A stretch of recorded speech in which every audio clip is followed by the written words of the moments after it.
മുമ്പ് ഇവിടുത്തെ ആർട്ട് ചെയ്ത പരിപാടി 22 സ്കൂൾ വാഹനങ്ങൾക്ക് സഹിതം ഫിറ്റ്നസ് വണ്ടി കാണാതെ ഫിറ്റ്നസ് എഴുതി കൊടുത്തിട്ടുണ്ട്. വണ്ടി കാണാതെ ഫിറ്റ്നസ് കൊടുത്തുന്ന എന്തെങ്കിലും ഒരു തുമ്പോ രേഖ തന്നെ അവരെ സസ്പെൻഷനിലായല്ലോ. അതുപോലുള്ള ഒരുപാട് ഒരു കേസ് ഉണ്ടെങ്കിൽ നീ എൻ്റെ അടുത്ത് രഹസ്യമായിട്ട് കൊണ്ട് പറഞ്ഞതാ. നടപടി തീർച്ചയാ വണ്ടിയുടെ ഇന്നത്തെ ദുരന്തത്തിന് എന്താണ് കാരണം? ഈ ഇന്ന് അപകടം ഉണ്ടായ ടിപ്പറിന് ഫിറ്റ്നസ് ഉണ്ടോ? സാറിന് മറുപടി പറയാൻ സാധിക്കുമോ? ഫിറ്റ്നസ് ഉണ്ടോ? സർട്ടിഫിക്കറ്റ് ഓഫ് ഫിറ്റ്നസ് 4 മാസം. ഇല്ല സാർ, എങ്ങനെ ആ ടയർ കീറി പറഞ്ഞ ടയർ തേഞ്ഞ ടയറിൽ എങ്ങനെ സാറേ ഫിറ്റ്നസ് ലഭിക്കുക? എങ്ങനെ ഫിറ്റ്നസ് ലഭിക്കുക?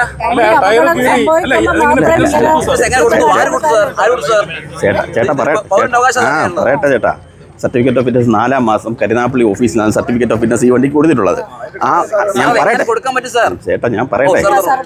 ആ സമയത്ത് ഇവർ വാഹനം കാണിച്ച സമയത്ത് ഈ ടയറാണോ അതിനുശേഷം അവർ ടയർ മാറിയിട്ടുണ്ടോ എന്നുള്ള കാര്യം നമുക്കറിയത്തില്ല. കാരണം 2 മാസം കഴിഞ്ഞിരിക്കുന്നു. ഇനി അതിൽ ഗൗരവമായ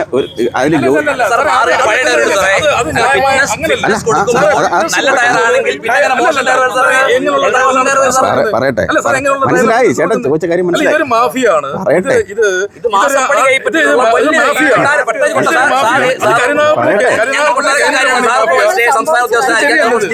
ഞങ്ങൾ കൊട്ടാരക്കരയിൽ മണ്ണ് മാഫിയുടെ അതിപ്രസരമാണ്. ജീവനം വെച്ചാണ് നിൽക്കുന്നത്. എന്തെങ്കിലും ഒരു അപകടം കുട്ടികൾ വരയ്ക്കുമ്പോൾ മാത്രം ഇങ്ങനെ വന്നോണ്ട് ഈ വണ്ടിക്ക് എങ്ങനെ ഫിറ്റ്നസ് വന്നു? ഇനി 10 ദിവസം ചെക്കിംഗ് ആണ്.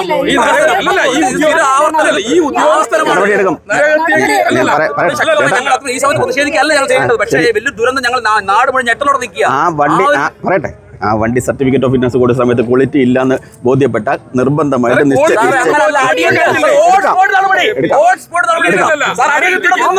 ഇവിടെ നിന്നുകൊണ്ട് ആ വെഹിക്കിളിന് ഫിറ്റ്നസ് കൊടുത്ത ഉദ്യോഗസ്ഥ സസ്പെൻഡ്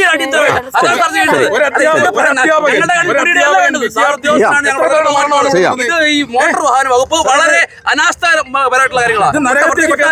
ഇത് നരകത്തിയാണ്. കൈക്കൂലി ഫിറ്റ്നസ് കൊടുക്കുന്ന ഒരു ഉദ്യോഗസ്ഥ ഉണ്ടായിരുന്നു. ആ ഉദ്യോഗസ്ഥയും കരുനാപ്പള്ളി ഉദ്യോഗസ്ഥരടക്കം കൊട്ടാരക്കരയിൽ മാഫിയുണ്ട്.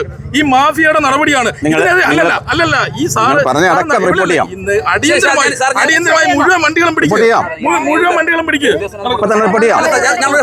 സാർ ഇപ്പൊ സാറിന് വ്യക്തമായിട്ടുണ്ട് ഈ വണ്ടിക്ക് ഫിറ്റ്നസ് കൊടുത്ത ഉദ്യോഗസ്ഥനെ സാറിന് അറിയാമോ? സസ്പെൻഡ് ചെയ്യൂ. എന്നിട്ട് ഈ വണ്ടി വന്നത് എക്സ്ട്രാ ബോഡിയാണ്. സാറിന് ബോഡി നിരപ്പാണ് ഈ മണ്ണ് കൊണ്ടുപോകാൻ പെർമിറ്റ് ഉള്ളൂ. ഇന്ന് എക്സ്ട്രാ ബോഡി ഇവിടെ ഓടുന്ന വണ്ടി മുഴുവൻ എക്സ്ട്രാ ബോഡി വെച്ച് ആ ബോഡി അതിനും മേലെ കൂന കൂട്ടിയാണ് വണ്ടി പോകുന്നത്. അത് എല്ലാ വണ്ടികളും അങ്ങനെ പോകുന്നത്. അതിന് വ്യക്തമായ പരിശോധന ഉണ്ടാകും.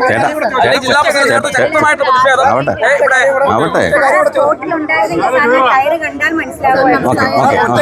നടപടിയുണ്ടോ? കഴിഞ്ഞ ഒരു മാസം മുമ്പ് ഈ കൊട്ടാരക്കര RTO ഓഫീസിൽ ഒരു RTO വണ്ടി കാണാതെ ഫിറ്റ്നസ് ടെസ്റ്റ് പാസ്സാക്കി കൈക്കൂലി മേടിക്കുന്ന ഉദ്യോഗസ്ഥരാണ് ഈ കൊട്ടാരക്കര മഞ്ജു എന്ന ഉദ്യോഗസ്ഥ കൈക്കൂലി കേസ്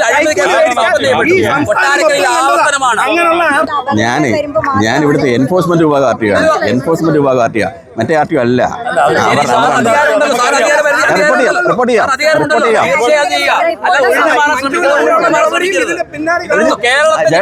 ഒഴിഞ്ഞു മാറാനാക്കി എനിക്കിങ്ങോട്ട് വരണ്ടായിരുന്നു. ഞാനിങ്ങോട്ട് വന്ന എന്താ നിങ്ങളെ കേൾക്കാൻ വന്നതാ.